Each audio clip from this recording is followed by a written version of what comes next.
இவன் சொன்னால் எதையும் செய்ய தயார் என்று யாரை பார்த்து சொல்கிறார்களோ அவன்தான் தலைவன். பெயர் சூட்டிக் கொள்கிறவர்கள் மட்டுமல்ல, பட்டத்தை ஏற்றுக்கொள்கிறவர்கள் மட்டுமல்ல.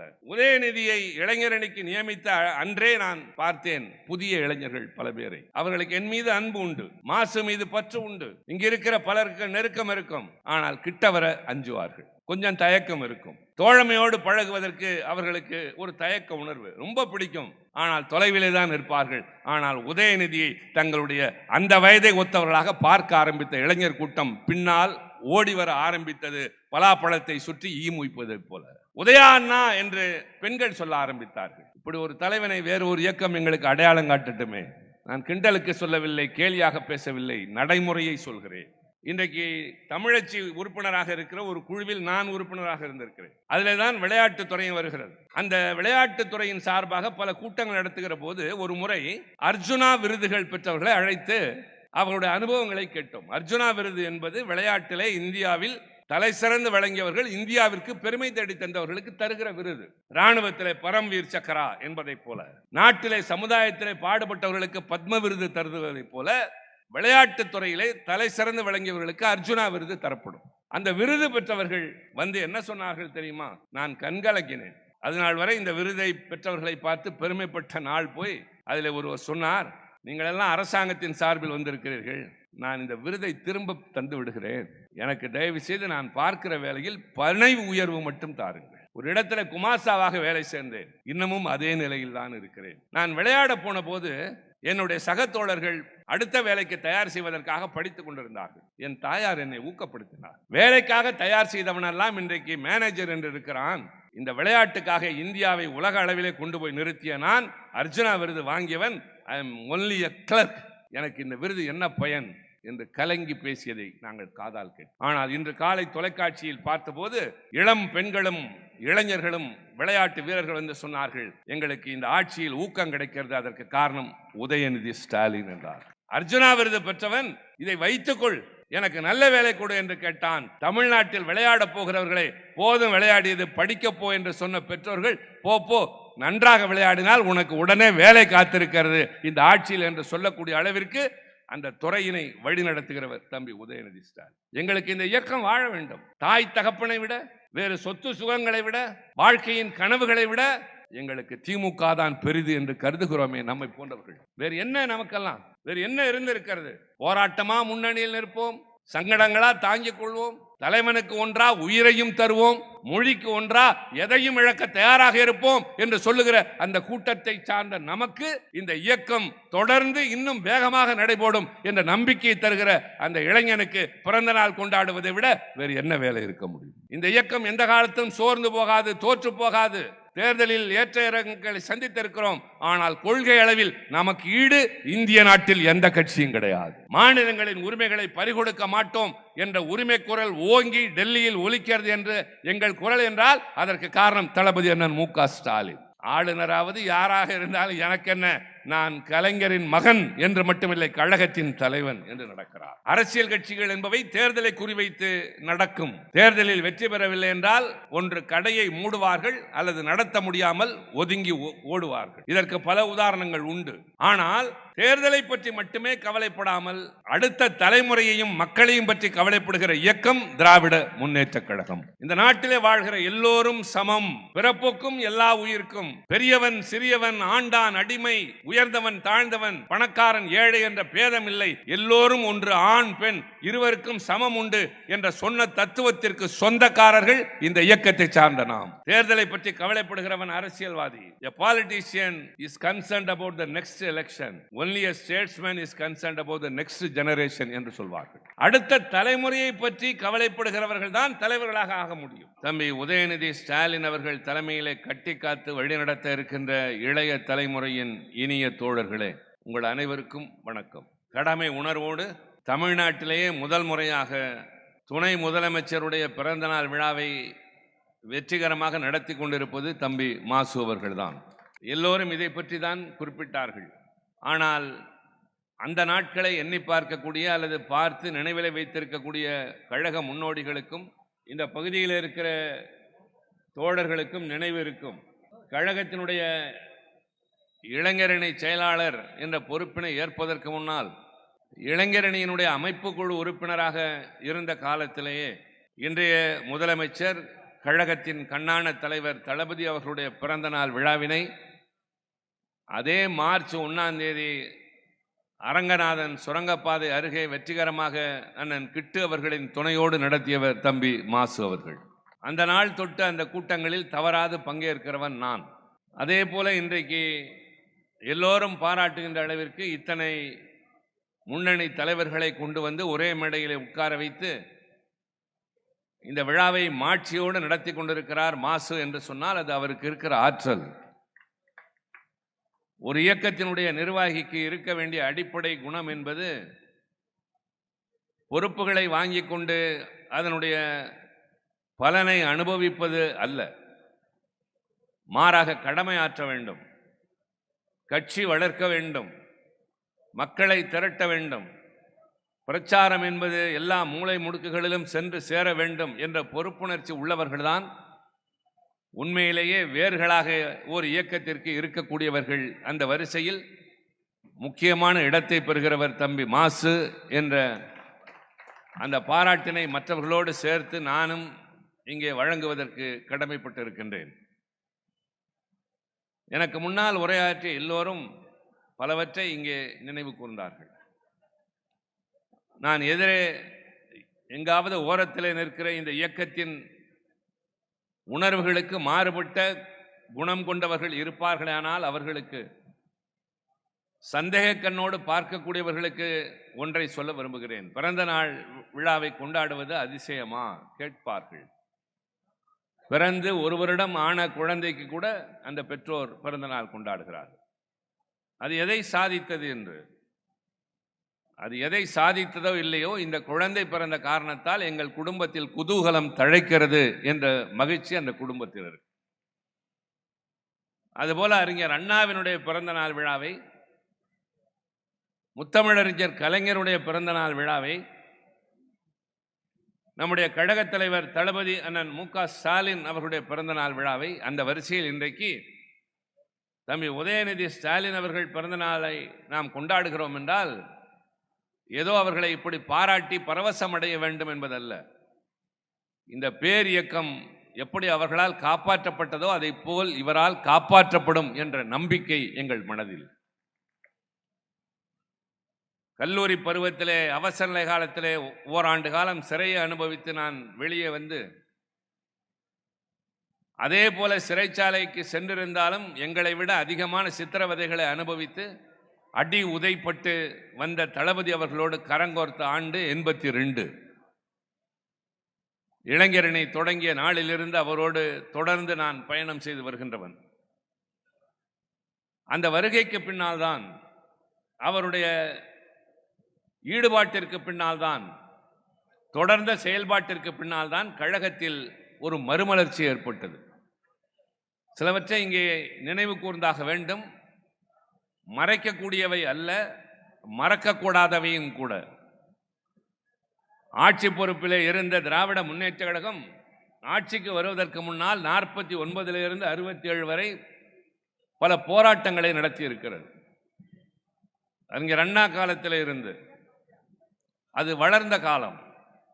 போராட்டங்களும் நடைபெற்றன, மக்கள் மத்தியில் எழுச்சியும் ஏற்பட்டது.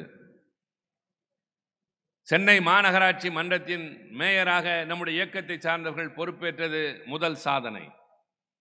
பல்வேறு ஊர்களிலே நகராட்சி மன்றங்களில் வெற்றி பெற்றது.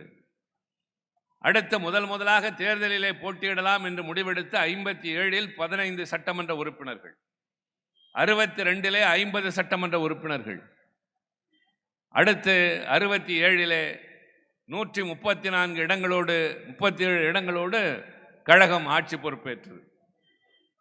69இல் அண்ணா மறைந்தார். தலைவர் கலைஞர் முதலமைச்சராக பொறுப்பேற்றார், கழகத்தின் தலைவராக பொறுப்பேற்றார். 71இலே முதலாக நாம் இந்திரா காங்கிரஸ் கட்சி என்ற அந்த கட்சியோடு அவருடைய கொள்கை அன்றைக்கு பாராட்டப்படக்கூடிய அளவில் இருந்த காரணத்தினால் களம் அமைத்தோம்.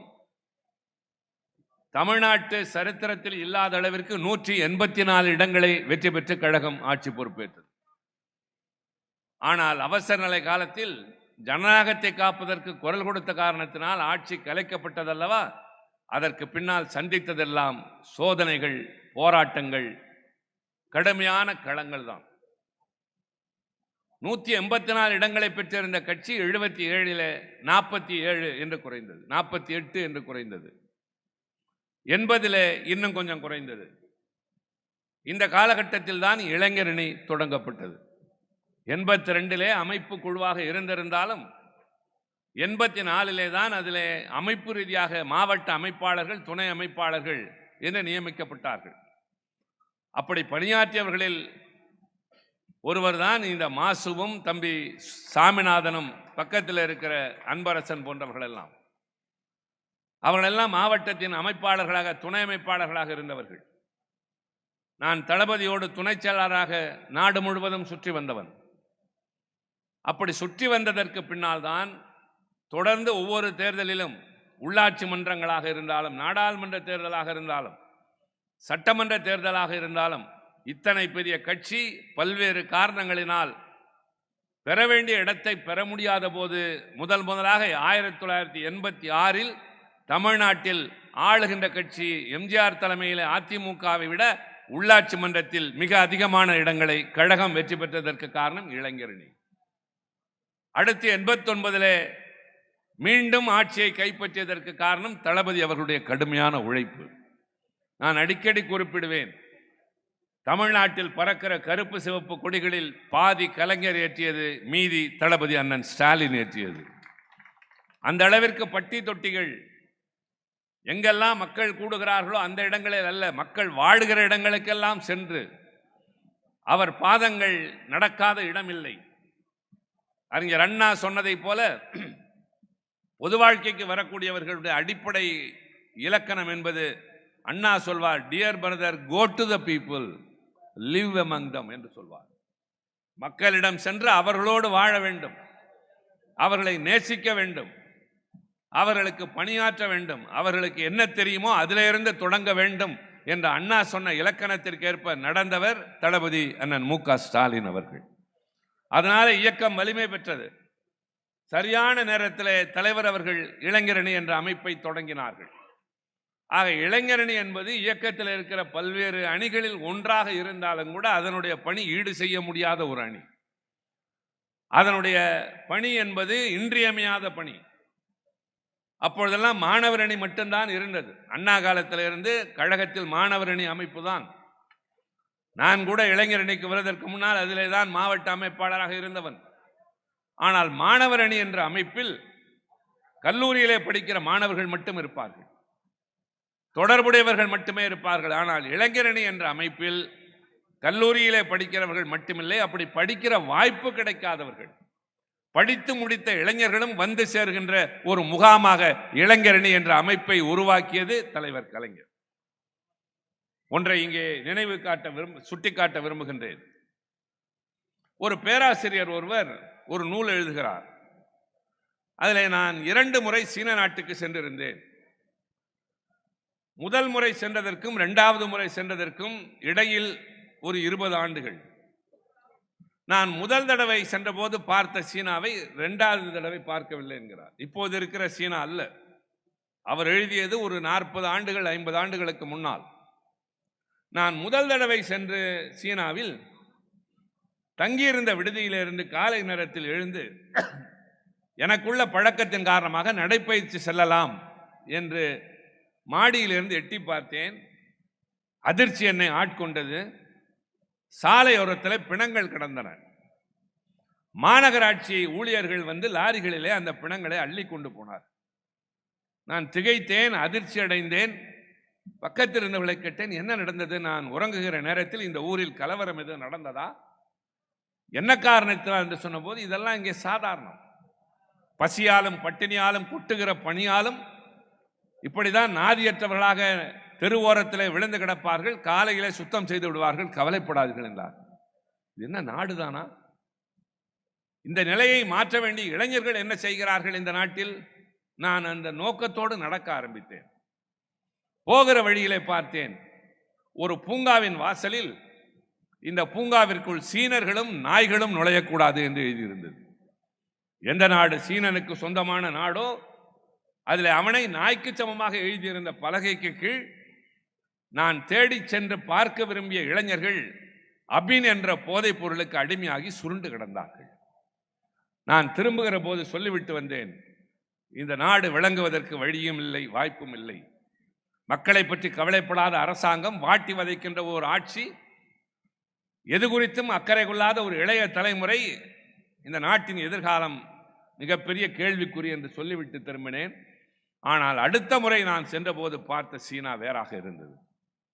சாலையோரத்தில் பிணங்கள் இல்லை, அந்த ஊரில் வாழ்கிறவனை நாய்க்கு சமமாக எழுதியிருந்த பலகையை காணவில்லை. இளைஞர்கள் சுறுசுறுப்பாக இயங்கிக் கொண்டிருந்தார்கள். அவர் சொன்னதனுடைய தொடர்ச்சி தான் இன்றைக்கு உலகத்தின் முதல் பொருளாதார சக்தியாக சீனா வளர்ந்து கொண்டிருக்கிறது என்பதை யாராலும் மறுக்க முடியாது. அவருடைய உள்கட்டமைப்பை போல யாராலும் முடியாது. அவர் சொல்லுகிறார், நான் மறுபடியும் ரொம்ப ஆச்சரியப்பட்டு, முதலில் அதிர்ச்சி அடைந்தேன், இப்போது ஆச்சரியப்பட்டு கேட்டேன், என்ன நடந்தது இந்த இடைப்பட்ட காலத்தில் என்ற போது சொன்னார்கள், நீங்கள் எந்த இளைஞர்களை வாழ்க்கைக்கு வழிகாட்டக்கூடிய வக்கற்றவர்கள் என்று சொல்லிவிட்டு போனீர்களோ அந்த இளைஞர்களை ஒன்று திரட்டி அவர்களை ஈட்டி முனைகளாக மாற்றிய மாசேதுங் என்ற தலைவன் பிறந்தான். சீன நாட்டின் தலையெழுத்து மாறியது என்று அவர் எழுதுகிறார். இத்தாலி நாட்டிலே மாசினி என்கிறவன் இளந்துருக்கியவர் என்ற தலைப்பில் ஒரு பட்டம் கொடுத்து அதன் கீழே ஒரு பெரிய இளைய தலைமுறை பட்டாளத்தை உருவாக்கியது இத்தாலியினுடைய வெற்றிக்கு காரணம். அந்த வரிசையில் தான் கலைஞர் கண்டார் இளைஞர் அணியை, மாசேதுங்கை போல, மாசினியை போல தளபதி அண்ணன் மு.க. ஸ்டாலின் வந்து சேர்ந்தார். இதெல்லாம் நாங்கள் சொல்லுகிற போது ஏதோ எங்கள் கட்சி, எங்களுடைய தலைவர்கள் என்பதற்காக அல்ல. நன்றாக நடுநிலையோடு யோசித்து பாருங்கள். இப்படி ஒரு 50 ஆண்டு காலம் பயணம் செய்த ஒரு உயர்ந்த ஒரு தலைவனை இன்றைக்கு இந்த நாட்டில் அடையாளம் காட்டுங்களேன் பார்ப்போம். இந்த இயக்கம் சாதாரணமான, இது ஒரு அரசியல் கட்சி அல்ல. அரசியல் கட்சிகள் என்பவை தேர்தலை குறிவைத்து நடக்கும். தேர்தலில் வெற்றி பெறவில்லை என்றால் ஒன்று கடையை மூடுவார்கள் அல்லது நடத்த முடியாமல் ஒதுங்கி ஓடுவார்கள். இதற்கு பல உதாரணங்கள் உண்டு. ஆனால் தேர்தலை பற்றி மட்டுமே கவலைப்படாமல் அடுத்த தலைமுறையையும் மக்களையும் பற்றி கவலைப்படுகிற இயக்கம் திராவிட முன்னேற்றக் கழகம். இந்த நாட்டிலே வாழ்கிற எல்லோரும் சமம், பிறப்புக்கும் எல்லா உயிர்க்கும், பெரியவன் சிறியவன், ஆண்டான் அடிமை, உயர்ந்தவன் தாழ்ந்தவன், பணக்காரன் ஏழை என்ற பேதம் இல்லை. எல்லோரும் ஒன்று, ஆண் பெண் இருவருக்கும் சமம் உண்டு என்ற சொன்ன தத்துவத்திற்கு சொந்தக்காரர்கள் இந்த இயக்கத்தை சார்ந்த நாம். தேர்தலை பற்றி கவலைப்படுகிறவன் அரசியல்வாதி. A politician is concerned about the next election. Only a statesman is concerned about the next generation என்று சொல்வார்கள். அடுத்த தலைமுறையை பற்றி கவலைப்படுகிறவர்கள் தான் தலைவர்களாக ஆக முடியும்.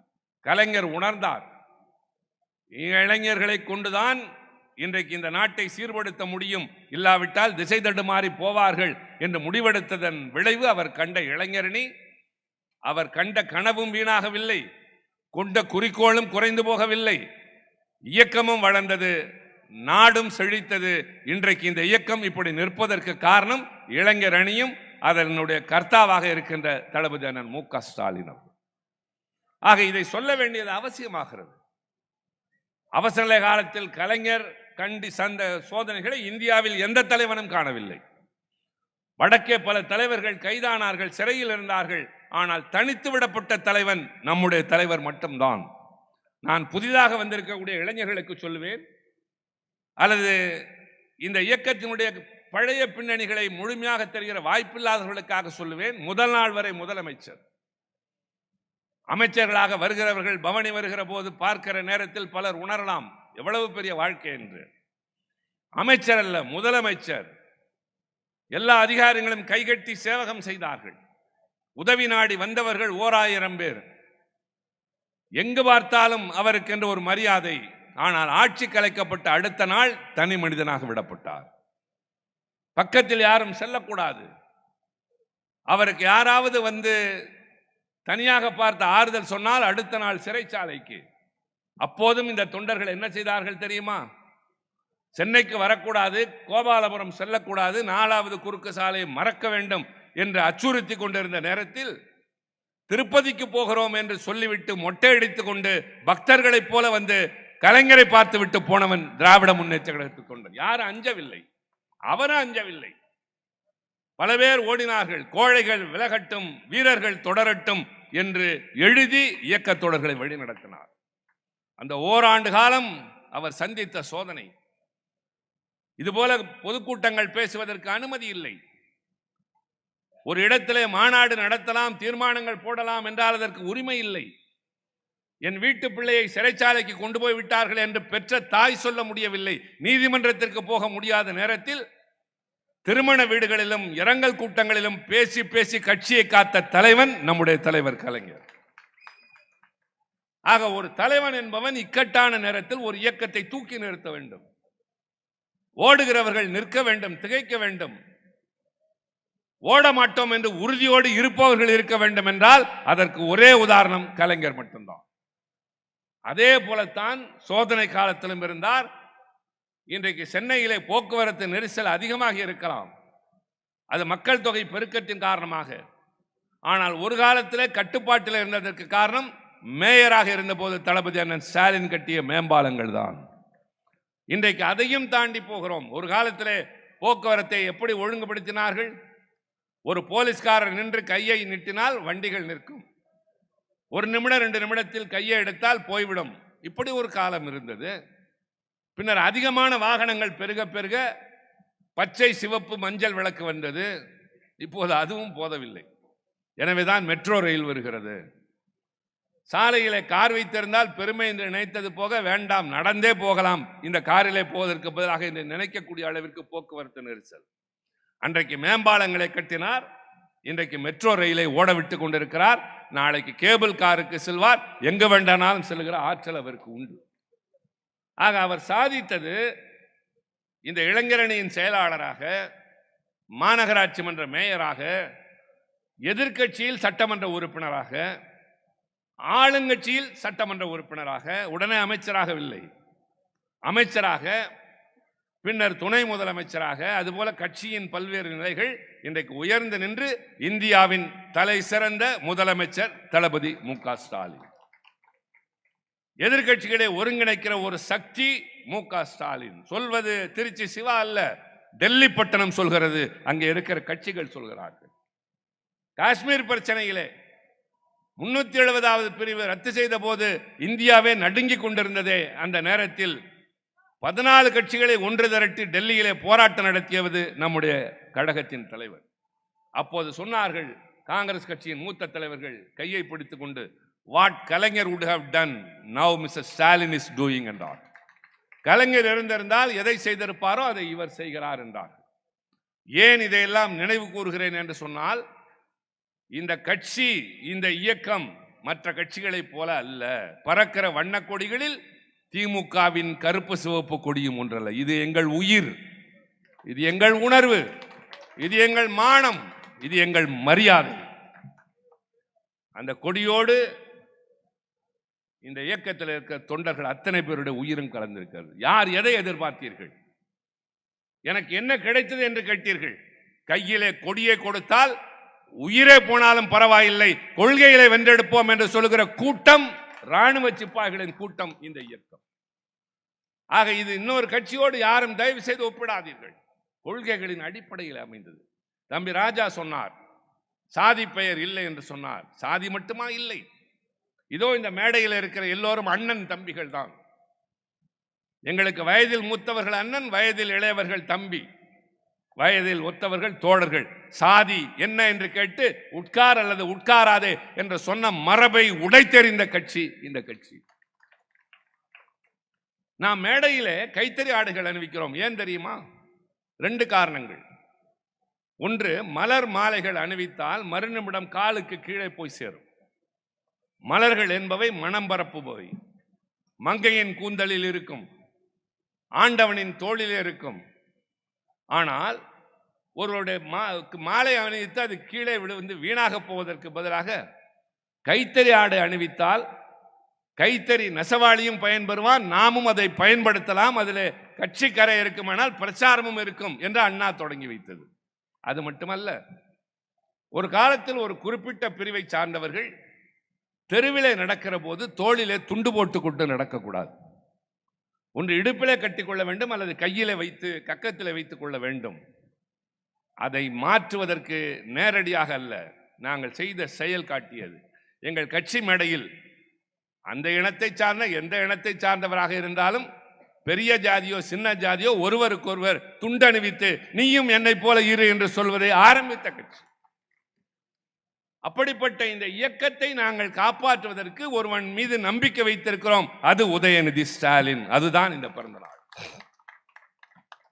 ஒரு வருட குழந்தைக்கு ஒரு குடும்பம் நடத்துகிற கொண்டாட்டம் அல்ல இது. இந்த இயக்கம் காப்பாற்றப்பட வேண்டும் என்ற கவலை உள்ளவர்கள் நாம் அனைவரும். இல்லாவிட்டால் இத்தனை பேர் எதற்காக வந்திருப்பீர்கள்? உங்களை என்ன அவர் கட்டி இழுத்து கொண்டா வந்தார்? இல்லை, சொல்லினார், விளம்பரம் செய்தார், வந்து திரண்டது கூட்டம் இந்த இடத்தில். இத்தனை ஆயிரம் பேர் எல்லோரும் வந்து வாழ்த்து விட்டு போனார்கள். என்ன காரணம்? பேராசிரியர் ஒரு காலத்தில் வந்து நான் முன்மொழிகிறேன், ஸ்டாலின் தான் அடுத்த தலைவன் என்று சொல்லிவிட்டு போனார். பேராசிரியர் பெரியாரோடு அண்ணாவோடு அணுக்கமாக இருந்தவர், கலைஞரின் உற்ற தோழர். எத்தனையோ பேர் ஒதுங்கிய போதும் உடன் இருந்த நிழலாக இருந்த அவரை போல் ஒரு தோழமை கிடையாது. அவரே அந்த இடத்திற்கு தான் வர வேண்டும் என்று சொல்லவில்லை, இவர்தான் என்று அடையாளம் காட்டியதற்கு காரணம் இருந்தது. மேடையில் அல்ல, தனியாக பேசுகிற போதும் சொல்வார். கலைஞர் என்ன அவரே சொல்வார், ஓ அவன் மாதிரி உழைக்க முடியாதியா என்று பேராசிரியர் சொல்வார். இன்றைக்கு வந்த தலைவர்கள் அவ்வளவு பேரும் நாங்கள் உதயநிதி ஸ்டாலினை நம்புகிறோம் என்று சொன்னால் என்ன காரணம்? இந்த கொடி இன்னும் மேலே மேலே மேலே பறக்க வேண்டும். இந்த கொள்கைகள் இன்னும் அதிகமாக வேரூன்ற வேண்டும். இதன் உணர்வுகள் பரவ வேண்டும். எத்தனை பட்டாளம் வந்தாலும் அதை தாங்கி நிற்கிற வல்லமை உண்டு என்று சொன்னால் எங்களுக்கு ஒரு தலைமை வேண்டும். அடுத்த தலைமுறையை வழிநடத்தி செல்லக்கூடிய தலைமுறை. ஒரு தலைவன் என்பவன் யார்? அவனுக்கு கட்டுப்பட்டு ஒரு கூட்டம் வர வேண்டும். மேடையில் ஏறி பேசினால் கட்டுண்டு கிடக்க வேண்டும். இவன் சொன்னால் எதையும் செய்ய தயார் என்று யாரை பார்த்து சொல்கிறார்களோ அவன்தான் தலைவன். பெயர் சூட்டிக் கொள்கிறவர்கள் மட்டுமல்ல, பட்டத்தை ஏற்றுக்கொள்கிறவர்கள் மட்டுமல்ல. நாங்கள் உதயநிதியை இளைஞரணிக்கு நியமித்த அன்றே நான் பார்த்தேன் புதிய இளைஞர்கள் பல பேரை. அவர்களுக்கு என் மீது அன்பு உண்டு, மாசு மீது பற்று உண்டு. இங்க இருக்கிற பலருக்கு நெருக்கம் இருக்கும், ஆனால் கிட்ட வர அஞ்சுவார்கள். கொஞ்சம் தயக்கம் இருக்கும். தோழமையோடு பழகுவதற்கு அவர்களுக்கு ஒரு தயக்க உணர்வு ரொம்ப பிடிக்கும், ஆனால் தொலைவிலே தான் இருப்பார்கள். ஆனால் உதயநிதியை தங்களுடைய அந்த வயதை ஒத்தவர்களாக பார்க்க ஆரம்பித்த இளைஞர் கூட்டம் பின்னால் ஓடி வர ஆரம்பித்தது, பலாப்பழத்தை சுற்றி ஈ முய்ப்பதை போல. உதயா அண்ணா என்று பெண்கள் சொல்ல ஆரம்பித்தார்கள். இப்படி ஒரு தலைவனை வேறு ஒரு இயக்கம் எங்களுக்கு அடையாளம் காட்டட்டுமே. நான் கிண்டலுக்கு சொல்லவில்லை, கேலியாக பேசவில்லை, நடைமுறையை சொல்கிறேன். இன்றைக்கு தமிழச்சி உறுப்பினராக இருக்கிற ஒரு குழுவில் நான் உறுப்பினராக இருந்திருக்கிறேன். அதில் தான் விளையாட்டுத்துறையும் வருகிறது. அந்த விளையாட்டுத்துறையின் சார்பாக பல கூட்டங்கள் நடத்துகிற போது ஒரு முறை அர்ஜுனா விருதுகள் பெற்றவர்களை அழைத்து அவர்களுடைய அனுபவங்களை கேட்டோம். அர்ஜுனா விருது என்பது விளையாட்டிலே இந்தியாவில் தலை சிறந்து விளங்கியவர்கள், இந்தியாவிற்கு பெருமை தேடி தந்தவர்களுக்கு தருகிற விருது. இராணுவத்திலே பரம்வீர் சக்கரா என்பதை போல, நாட்டிலே சமுதாயத்திலே பாடுபட்டவர்களுக்கு பத்ம விருது தருவதை போல, விளையாட்டுத் துறையிலே தலை சிறந்து விளங்கியவர்களுக்கு அர்ஜுனா விருது தரப்படும். அந்த விருது பெற்றவர்கள் வந்து என்ன சொன்னார்கள் தெரியுமா? நான் கண்கலக்கினேன். அதனால் வரை இந்த விருதை பெற்றவர்களை பார்த்து பெருமைப்பட்ட நாள் போய் அதில் ஒருவர் சொன்னார், நீங்களெல்லாம் அரசாங்கத்தின் சார்பில் வந்திருக்கிறீர்கள், நான் இந்த விருதை திரும்ப தந்து விடுகிறேன், எனக்கு தயவு செய்து நான் பார்க்கிற வேலையில் பணி உயர்வு மட்டும் தாருங்கள். ஒரு இடத்துல குமாசாவாக வேலை சேர்ந்தேன், இன்னமும் அதே நிலையில் தான் இருக்கிறேன். நான் விளையாட போன போது என்னுடைய சக தோழர்கள் அடுத்த வேலைக்கு தயார் செய்வதற்காக படித்துக் கொண்டிருந்தார்கள். என் தாயார் என்னை ஊக்கப்படுத்தினார். வேலைக்காக தயார் செய்தவனெல்லாம் இன்றைக்கு மேனேஜர் என்று இருக்கிறான், இந்த விளையாட்டுக்காக இந்தியாவை உலக அளவிலே கொண்டு போய் நிறுத்திய நான், அர்ஜுனா விருது வாங்கியவன், I am only a clerk, எனக்கு இந்த விருது என்ன பயன் என்று கலங்கி பேசியதை நாங்கள் காதால் கேட்டோம். ஆனால் இன்று காலை தொலைக்காட்சியில் பார்த்தபோது இளம் பெண்களும் இளைஞர்களும் விளையாட்டு வீரர்கள் என்று சொன்னார்கள், எங்களுக்கு இந்த ஆட்சியில் ஊக்கம் கிடைக்கிறது, அதற்கு காரணம் உதயநிதி ஸ்டாலின் என்றார். நான் இன்னொன்றையும் சொல்கிறேன், பல தகவல்கள் நமக்கே தெரியாமல் போகிறது. பசிக்கிறவனுக்கு ஒரு வேளை சோறு கொடுத்தால் வயிறார சாப்பிட்டேன் என்று வாழ்த்தி விட்டு போவான். தலைவாழை இழை விரித்து ஆச்சரியப்பட்டு அதிசயப்பட்டு திகைத்து போகிற அளவிற்கு ஒவ்வொன்றாக பரிமாறி சிலவற்றை சாப்பிட முடியாமல் விட்டு வைத்து என்ன சாப்பிட்டாய்னா அதெல்லாம் நல்லா சாப்பிட்டா நிறைய இருந்தது என்று சொல்லக்கூடிய அளவிற்கு திட்டங்களை தருகிற ஆட்சி திராவிட முன்னேற்ற கழகத்தின் திராவிட மாடல் ஆட்சி. பசித்தவனுக்கு சோறு மட்டும் போடுவதில்லை, இலை விரித்து அதில் வகை வகையான பதார்த்தங்களை தருவதை போல இந்த நாட்டில் இருக்கிறவர்களுக்கு திட்டங்களை தருகிற இந்த கட்சி. அதனால் சொல்கிறேன், இந்தியாவிலேயே வேலை வாய்ப்பில் பெண்களுக்கு 30 விழுக்காடு என்று முதலாக தந்த மாநிலம் தமிழ்நாடு மட்டும்தான். திருநங்கையர்களை பற்றி தம்பி மாசு சொன்னார், என்னுடைய தனிநபர் மசோதா 45 ஆண்டுகளுக்கு பின்னால் நாடாளுமன்றத்தில் நிறைவேறியது என்று. இந்தியா முழுவதும் அரசு வேலைகளிலும் தனியார் வேலைகளிலும் பெண்களுக்கு 30 விழுக்காடு தமிழ்நாட்டை போல தர வேண்டும் என்ற என்னுடைய மசோதா இன்னும் விவாதத்திற்கு வராமலே நிற்கிறது. அந்த 30ஐ இன்றைய கழகத்தின் தலைவர் 40 விழுக்காடாக மாற்றியது எத்தனை பெண்களுக்கு தெரியும்? 100 வேலை காலி இருக்கிறது என்றால் அதில் 40 இடங்கள் பெண்களுக்கு என்று ஒதுக்கி வைத்த பெருமை நமக்குத்தான் சேரும். தேர்தலில் போட்டியிடுவதல்ல, எந்த அலுவலகத்தில் எந்த மூலையில் வேலை காலியானாலும் சரி அதில் 40 இடங்கள் பெண்களுக்கு என்று சொல்லி சரித்திரம் படைத்து பெண்களை உயர்த்துகிற, பொருளாதார ரீதியாக அவர்களை பலப்படுத்துகிற கட்சி. அதை போல 3 விழுக்காடு வேலை வாய்ப்பினை விளையாட்டு வீரர்களுக்கு தருகிற நிலையினை தம்பி உதயநிதி ஸ்டாலின் கொண்டு வந்திருக்கிறார். அர்ஜுனா விருது பெற்றவன் இதை வைத்துக்கொள், எனக்கு நல்ல வேலை கொடு என்று கேட்டான். தமிழ்நாட்டில் விளையாட போகிறவர்களை போதும் விளையாடியது, படிக்கப்போ என்று சொன்ன பெற்றோர்கள் போ நன்றாக விளையாடினால் உனக்கு உடனே வேலை காத்திருக்கிறது இந்த ஆட்சியில் என்று சொல்லக்கூடிய அளவிற்கு அந்த துறையினை வழிநடத்துகிறவர் தம்பி உதயநிதி ஸ்டாலின்.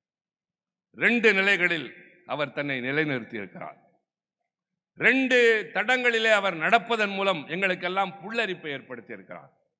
எங்களுக்கெல்லாம் மகிழ்ச்சியை, நம்பிக்கையினை தந்திருக்கிறார். தம்பி மாசு அழைத்தார், வந்தோம் என்பதல்ல, அடிக்கடி அழைப்பார், வருவோம், பேசுவோம். தேர்தல் பிரச்சார கூட்டங்களுக்கு அது இல்லாத நேரத்தில் கழகத்தினுடைய கொள்கைகளை முன்வைத்து போராட்ட நேரத்தில் அந்த போராட்டத்தை விளக்கி இளைஞர்களை அழைத்து வைத்து பாசறை கூட்டம் நடத்தினால் அதிலே பேசியிருக்கிறோம்.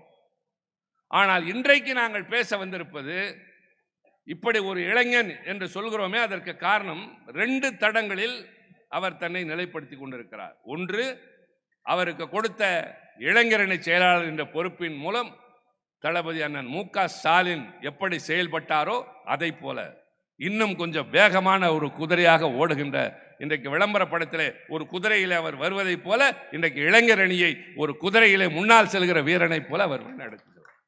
நம்பிக்கை மிகுகிறது. இளைஞர்கள் இல்லாத இயக்கம் மெல்ல மெல்ல மெல்ல தேய்ந்து போகும்.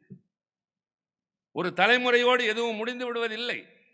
ஒரு குறிப்பிட்ட பருவத்திற்கு பின்னால் அண்ணன் துரைமுருகன் அவர்கள் பேச முடியாமல் பேசுகிறார், பெயர்களை மறந்து போகிறார்.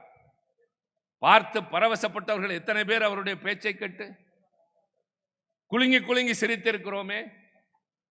பேச ஆரம்பித்தால் எத்தனையோ பேசக்கூடியவராயிற்றே. மாணவர்களுடைய அமைப்பிலே ஒரு காலத்திலே அவர் முன்னணியிலே இந்திய எதிர்ப்பு போராட்டத்தில் நின்றவர். வயதின் காரணமாக என் அண்ணன் பாலு நடக்கிற போதே குதிரையை போல நடக்கிறவர் இப்போது வந்து பேசுகிறார், கொஞ்சம் சிரமப்படுகிறார். இது வயது, தவிர்க்க முடியாது. மாசு, நான், இவர்களெல்லாம் ஒரே தலைமுறை.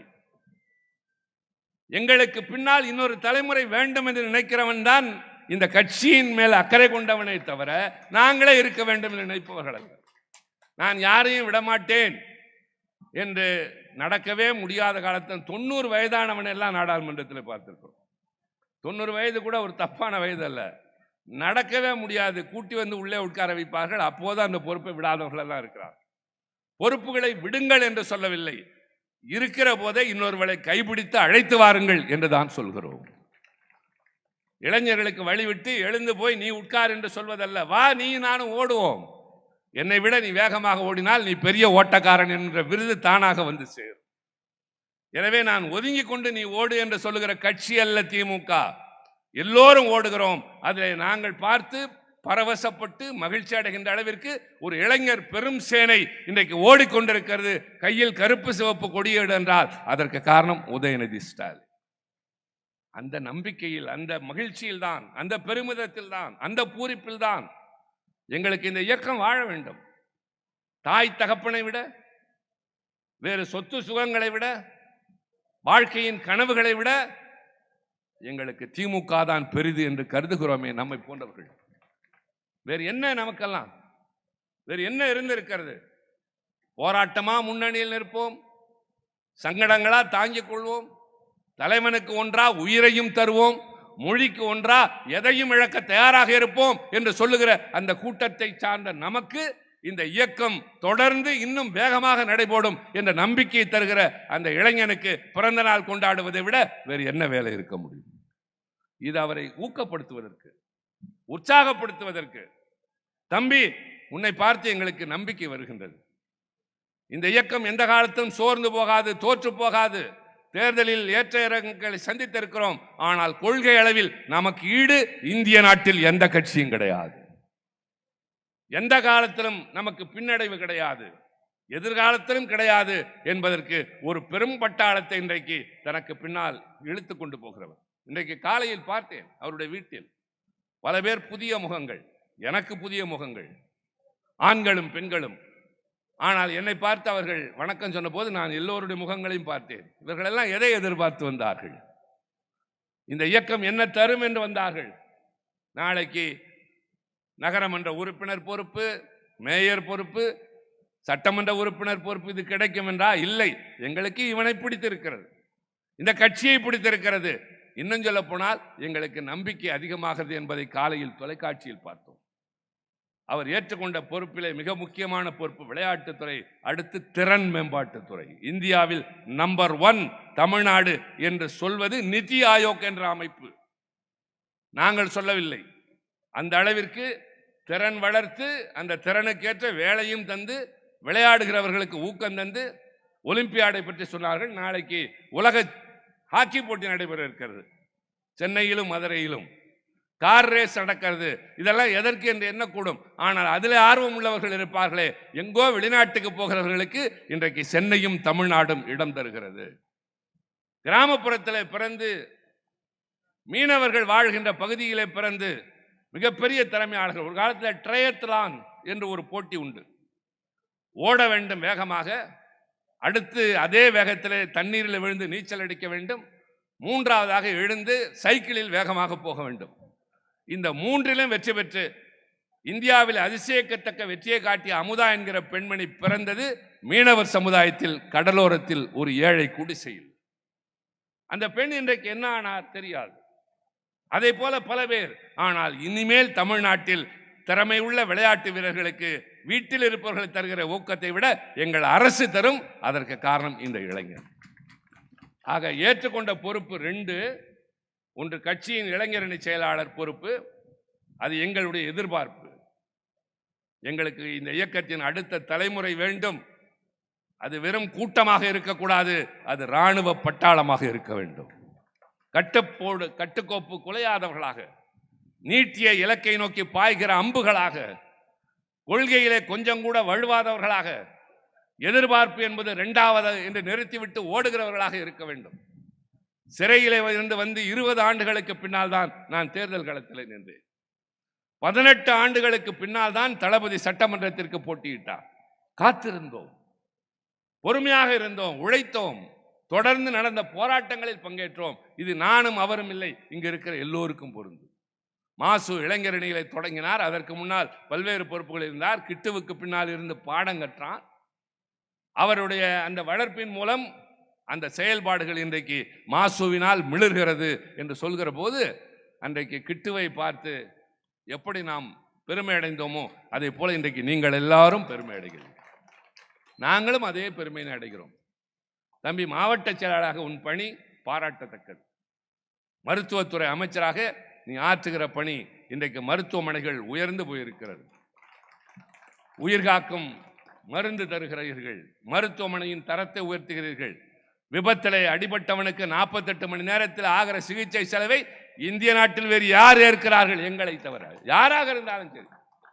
எந்த மருத்துவமனையை சேர்க்கிறது? எவ்வளவு செலவாகும்? ஐயோ என்று தவிக்க வேண்டாம், கொண்டு போய் பக்கத்தில் இருக்கிற மருத்துவமனையில் சேர்த்து விடு, அதற்கான செலவை எங்கள் அரசு பார்த்துக் கொள்ளும் என்ற துறைக்கு அவர் அமைச்சர். அதைத்தான் சொல்கிறோம். எப்படி தளபதி கட்சியின் தலைவராக, மாநிலத்தின் முதலமைச்சராக 2 குதிரைகளையும் மிக சிரமமாக இல்லாமல் ரொம்ப லகுவாக ஓட்டுகிறாரோ, மாநிலங்களின் உரிமைகளை பறிகொடுக்க மாட்டோம் என்ற உரிமை குரல் ஓங்கி டெல்லியில் ஒலிக்கிறது என்று எங்கள் குரல் என்றால் அதற்கு காரணம் தளபதி அண்ணன் மு.க. ஸ்டாலின். ஆளுநராவது யாராக இருந்தாலும் எனக்கு என்ன, நான் கலைஞரின் மகன் என்று மட்டுமில்லை, கழகத்தின் தலைவன் என்று நடக்கிறார். அதுபோல உதயநிதி 2 பொறுப்புகள், மாசு 2 பொறுப்பு, ஆளாளுக்கு 2 பொறுப்பு. ஆக இது ஏதோ எங்களுக்கு வகித்த பதவி சூட்டப்பட்ட மகுடம் அல்ல, கடமைகள் அதிகமாகின்றது என்று பணியாற்றுகிற வரிசையில் 49 வயது என்றார்கள். அதெல்லாம் வயதெல்லாம் சும்மா ஒரு கணக்கு தானே தவிர அது ஒன்றும் பொருட்டு அல்ல. ஆனால் அதற்குள்ளாக அவர் காட்டுகிற நிதானம், தொலைநோக்கு பார்வை. முதலில் அவர் என்னிடம் முதலாக பார்த்தபோது கேட்டது, அண்ணா இந்த கட்சியினுடைய வரலாற்றை தெரிந்து கொள்வதற்கு எதை படிக்க வேண்டும் என்று தான் கேட்டார். அன்பகத்தில் ஒரு நிகழ்ச்சி நடைபெற்ற போது படித்துவிட்டு பேசினார் என்று எல்லோருக்கும் தெரிந்தது. அதே போல அவரை போல, கலைஞரை போல எல்லாவற்றையும் தெரிந்து கொண்டு ஆழமாக செயல்பட வேண்டும் என்ற எண்ணம், தளபதியை போல ஒரு ஓயாத உழைப்பு, எல்லோரும் ஏற்றுக்கொள்ளக்கூடிய அளவிற்கு திறமைகள் மட்டுமில்லை, அணுகுமுறையும் இருக்கின்ற காரணத்தால் எங்கள் நம்பிக்கை என்பது வெறும் எதிர்பார்ப்பு இல்லை, மிகப்பெரிய நனவாக போகிறது. இந்த இயக்கம் அண்ணா காலத்தில் உருவானது, கலைஞர் காலத்தில் வலிமை பெற்றது, தளபதி காலத்தில் ஓங்கி உயர்ந்தது, உதயநிதி காலத்தில் அது இமயத்தின் உச்சியை தொடும். நான் அவரிடம் சொல்லி இருக்கிறேன், தம்பி எங்கள் கனவு இருக்கிறது, நீண்ட நாள் கனவு, உன் காலத்தில் அது நிறைவேற வேண்டும். உன்னுடைய காலத்தில் தான் இந்திய நாட்டின் ஆட்சி மொழிகளில் ஒன்றாக தமிழ் மாறியது என்ற நிலையை நாங்கள் காண வேண்டும். இந்த இளைஞர்களை கொண்டு அதை நடத்தி காட்டு என்று சொல்லியிருக்கிறோம். மாநிலங்களுடைய உரிமைகள் பறிக்கப்படாது, கூட்டாட்சி தத்துவம் நிலைபெறும் என்பதை நிலைநிறுத்தக்கூடிய அளவிற்கு அரசியல் சட்டத்தின் மாண்புகளை காப்பாற்றக்கூடிய கட்சி திமுக என்பதை மேலும் வலிமைப்படுத்துகிற பொறுப்பு அவருக்கு உண்டு.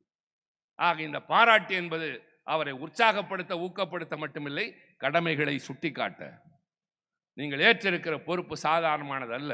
இளைஞரணி செயலாளர் பொறுப்பு, அதற்கு துணையாக இருக்கக்கூடிய கட்சியினுடைய பொறுப்பை தாண்டி துணை முதலமைச்சர், இவைகளெல்லாம் உங்களுடைய உழைப்புக்கு தந்த அங்கீகாரம். இன்னும் நிறைய சாதிக்க இருக்கிறார் இந்த நாடு, அதை காண இருக்கிறது.